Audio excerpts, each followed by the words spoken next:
एक दिन गौतम बुद्ध अपने शिष्यों के साथ कुटिया में बैठे थे। सभी शिष्य आज जानना चाहते थे कि मोक्ष कैसे प्राप्त किया जा सकता है।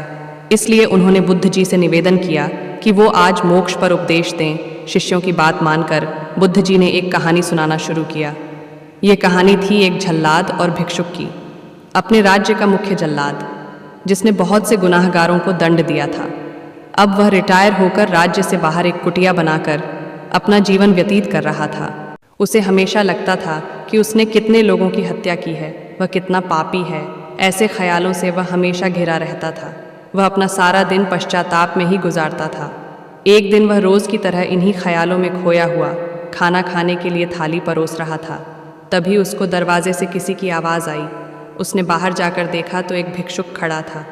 भिक्षुक के चेहरे को देखकर ही जल्लाद समझ गया कि भिक्षुक बहुत ही लंबी साधना के बाद आज उठा है और भूख से व्याकुल भी है।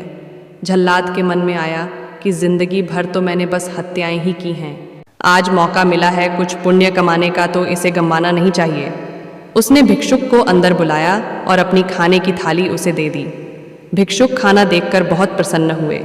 भर पेट भोजन करके भिक्षुक ने जल्लाद से बातचीत शुरू की। जल्लाद ने भिक्षुक को अपने जीवन की सारी कहानी सुनाई। उसने बताया कि वह कैसा काम करता था, उसने कितने लोगों को फांसी दी और वह सोचता है कि वह कितना बड़ा अपराधी है।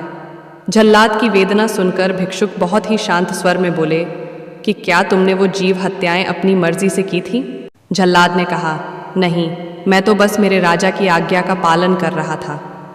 मेरा कोई भाव नहीं था उन्हें मृत्युदंड या सज़ा देने का।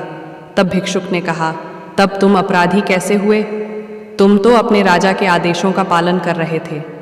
जल्लाद को एहसास हुआ कि वह किसी गलत काम के लिए जिम्मेदार नहीं था। उसका कोई दोष नहीं है, वह तो सिर्फ अपना दायित्व पूरा कर रहा था।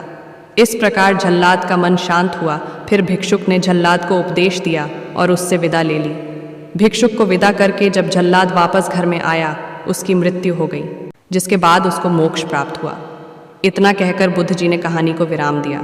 सभी शिष्य बहुत ही आश्चर्य के साथ बुद्ध जी की ओर देख रहे थे। किसी को समझ नहीं आ रहा था कि जिसने इतनी हत्याएं की हो, उसे मोक्ष कैसे प्राप्त हो सकता है। तब एक शिष्य ने यह दुविधा बुद्ध जी के सामने रखी। बुद्ध जी ने तब शिष्यों को समझाया कि भिक्षुक के उपदेश से जल्लाद को ज्ञान प्राप्त हो गया था।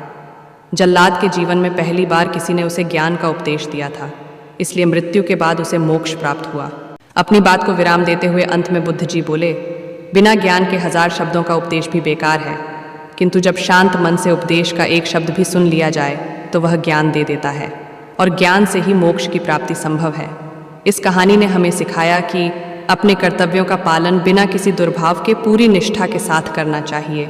साथ ही अपना मन हमेशा शांत रखना चाहिए, क्योंकि शांत मन से उपदेश सुनने पर ही वास्तविक ज्ञान प्राप्त हो सकता है, जो मोक्ष की ओर ले जाता है।